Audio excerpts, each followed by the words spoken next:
ஸ்ரீ குருப்யோ நமஹ. இந்த காணொளியிலே உங்களை காண்பதிலே பெருமகிழ்ச்சி. மக்களிலே நிறைய பேருக்கு எல்லாத்தையும் அனுபவித்து விட வேண்டும் என்ற ஆசை உண்டு. சிலருக்கு குறிப்பாக ஆசையின் அளவுக்கு அதிகமான எண்ணங்களும் உண்டாகும். அதற்கெல்லாம் காரணம் யாருன்னா சுக்கிர பகவான் அப்படின்னு சொல்லுவோம். சுக்கிரன் தான் மன நிறைவையும் கொடுப்பார், ஆடம்பரத்தையும் கொடுப்பார், எதையும் சுவீகரித்து கொள்ள வேண்டும் என்ற எண்ணத்தையும் கொடுப்பார். அப்படி எல்லாத்தையும் நம்ம அக்வயர் பண்ணணும்னு எண்ணம் வந்ததுன்னா சுக்கிரன் இருக்கார்னு அர்த்தம். இந்த சுக்கிரனுக்கான ஒரு விஷயம் உண்டு என்றால் இந்த நவராத்திரி பண்டிகை. நவராத்திரி பண்டிகை மகளிரின் பண்டிகை அப்படின்னு சொல்லுவோம். நவராத்திரி பண்டிகை நம் மன நிறைவுக்கான பண்டிகைன்னு மனதில் எடுத்துக்கொள்ளுங்கள். அங்கே பொம்மைகளெல்லாம் பார்த்திங்கன்னா கலர்ஃபுல்லாக இருக்கும். எல்லாரும் மனம் கவரும் வரிகளே இருக்கும். அழகழகாக பொம்மைகள். கீழ் வரிசையில் பார்த்திங்கன்னா மனித ரிலேட்டடாக இருக்கும். மிருகங்கள், மனிதர்கள் இப்படி ஆரம்பித்து கடைசி நிலையான உயரத்தில் போகும்போது தெய்வ நிலையில் இருக்கக்கூடிய பொம்மைகள் எல்லாம் வைப்பது வழக்கம். முதலில் கலசை வைத்து தான் இந்த படியை ஆரம்பிச்சோம். அப்போ கலசம்னாலே நம்ம ஆத்மா.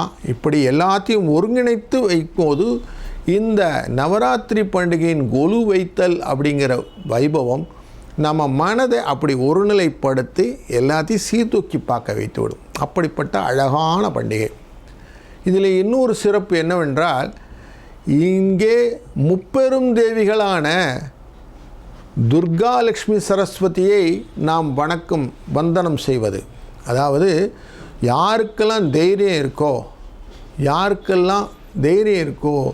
அவங்களுக்கெல்லாம் வாழ்க்கையிலே பலம் வரும். கல்வியா, செல்வமா, வீரமா அப்படின்னு சொல்லுவாங்க இல்லையா? அப்படி மூன்றும் ஒருங்கிணைந்து செய்யக்கூடிய விஷயமாக இந்த நவராத்திரி அமைந்திருக்கிறது. முதல் 3 நாள் துர்கைக்கு, அடுத்த 3 நாள் லக்ஷ்மிக்கு, அடுத்த 3 நாள் சரஸ்வதிக்கு அப்படின்னு வைத்திருக்கிறோம்.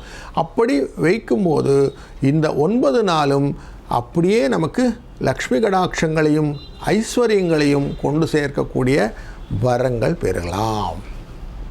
யாருக்கெல்லாம் தைரியங்கள் குறைவாக இருக்கிறதோ முதல் 3 நாள் அப்படியே உட்கார்ந்து காளி தேவியை உபாசனை செய்யுங்க, துர்க்கையை வணங்குங்கள். வாழ்க்கையில் இடர்பாடுகள், எதிரிகளால் தொல்லை, பகைவரால் தொல்லை, எதுனும் எனக்கு ஈடுபாடு இல்லாமல் ஒரு மனநிலை, செய்வனை செஞ்சிருப்பாங்களோன்னு இருக்குது அப்படின்லாம் சொல்கிறாங்க இல்லையா? இவர்களுக்கு முதல் 3 நாட்கள். அடுத்த 3 நாட்கள், சார் பண கஷ்டம், தொழிலிலே வளர்ச்சியிலே லாபமே இல்லை, என்ன பண்ணுறதுன்னு தெரில, இவங்களுக்கு அடுத்த 3 நாட்கள்.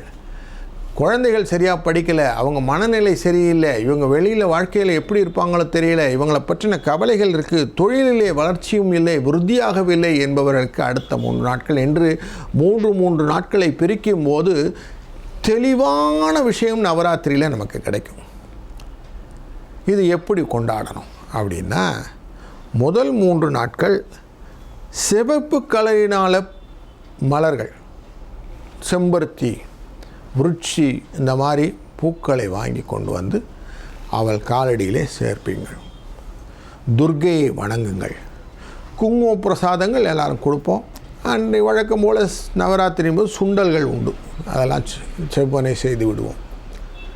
அடுத்த 3 நாட்கள், இந்த 3 நாட்கள் இந்த சிவப்பு பொருட்கள், அரளியெல்லாம், செவ்வரளியெல்லாம் இருக்குது, இதெல்லாம் பண்ணும்போது பகைகள் விலகி ஓடுவார்கள் என்பது மனதில் கொள்ளுங்கள். அடுத்த 3 நாட்கள் வெள்ளை நிற பூக்கள், மல்லிகை, முல்லை அப்படி போன்ற வெள்ளை தாமரைகள் இதெல்லாம் கொண்டு வந்து நல்ல சுவாமிக்கு பண்ணுங்க. இப்படி பண்ணும்போது உங்களுக்கு செல்வ வளங்கள் பெறுவதற்கான வாய்ப்புகளை ஏற்படுத்தி கொடுப்பார். அதனால தான் ஜாக்கெட் பிட்டெல்லாம் வச்சு கொடுப்பாங்க. துணி, வஸ்திரதானம், எது இல்லைன்னு கொடுக்குறோமோ அது நிறைய வரும், எது கொடுக்குறோமோ அது ஜாஸ்தி வரும். வஸ்திரங்களை தானம் பண்ணும்போது வஸ்திர தானங்களாக வரும். அப்போ நிறைய உங்களுக்கு வளங்களான ஆடை ஆபரணங்கள் வருவதற்கான வாய்ப்புகளை இந்த லக்ஷ்மி தேவி ஏற்படுத்தி விடுவார். அடுத்த 3ஆம் நாள் விஜயதசமி, சரஸ்வதி பூஜை என்ற வளத்திலே நோட்டு புத்தகங்கள்லாம் வச்சுருப்போம். குழந்தைகளுக்கெல்லாம் நோட் புத்தகங்கள்லாம் தானம் செய்வது, அதே போல் பேனா, எழுதுபொருட்கள் இதெல்லாம் தானம் செய்வது, இதுவும் உகந்தது. உங்களுக்கு படிப்பு வசதிகளெல்லாம் நிறைய பெருக்கி கொடுக்கும் அப்படின்னு சொல்லுவோம். அன்றைய நாளிலே நாம் செய்யக்கூடிய வஸ்திர தானங்கள் மட்டும் இல்லை, கொண்டக்கடலையிலே தான் அன்றைக்கி சுண்டல் பண்ணுவாங்க. கொண்டக்கடலைனாலே நமக்கு தெரியும், குருவின் இதில் கொண்டக்கடலை போடுவோம்னு சொல்லி பிரகஸ்பதிக்கு பண்ணுவது. அப்போது அதுவே கிளியராக தெரிஞ்சு போச்சு, குருவின் அருள் கிடைப்பதற்கான ஒரு விஷயத்தை அன்றைய நாளிலிருந்து உங்களுக்கு கிடைத்துவிடும். அப்படிங்கிறதுனால இந்த 6 + 3 9 நாட்களுமே உங்களுக்கு பணவரவு, தைரியம், வீரம் அனைத்தையுமே ஒருங்கிணைத்து வாழ்க்கையிலே மேலும் மேலும் முன்னேற்றத்தை காணக்கூடிய வழியிலே இந்த நவராத்திரி வழிவகுத்து கொடுக்கும் என்பதனாலே அவசியம் நவராத்திரி கோலுவிலே பங்கு கொள்வது, நவராத்திரி கோலுவை அமைப்பது, நவராத்திரியின் போது துர்க்கை, லக்ஷ்மி, சரஸ்வதியை வணங்குவது. இதுதான் நவாக்ஷரின்னு சொல்லுவோம்.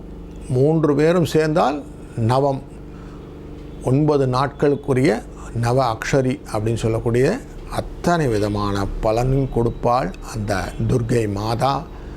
அதனால தான் கல்கட்டாலெல்லாம் பார்த்திங்கன்னா காளி வச்சு 9 நாளும் வைத்துவிட்டு பிள்ளையார் எப்படி நம்ம விசர்ஜனம் செல்வதற்காக ஏரியிலையும் குளத்திலையும் கொண்டு விசர்ஜனம் செஞ்சோம் இல்லையா, அதே மாதிரி இந்த காளி தேவியை 9 நாள் கழித்து விஜயதசமி அன்று விசர்ஜனம் செய்வார்கள் அப்படின்னு சொல்லினால உபாசனை செய்வதனால் அனைத்து விதமான பலனும் கிடைக்கும்ன்றதை மனதில் கொண்டோமானால் நமக்கு அழகாக ஒரு விஷயம் கிடச்சிருச்சு. நம்ம நவராத்திரியை ஒரு மனதோடு கொண்டாடும்போது அத்தனை விதமான பலனும் கிடைத்து வாழ்க்கையிலே சகல ஐஸ்வர்யமும் 16 செல்வமும் நிறைவான மனநிலையுடன் பெறுவோமாக. வாழ்க வளத்துடன். இந்த வீடியோ உங்களுக்கு பிடிச்சிருந்தா லைக் பண்ணுங்கள், கமெண்ட் பண்ணுங்கள், ஷேர் பண்ணுங்கள், சப்ஸ்கிரைப் பண்ணுங்கள்.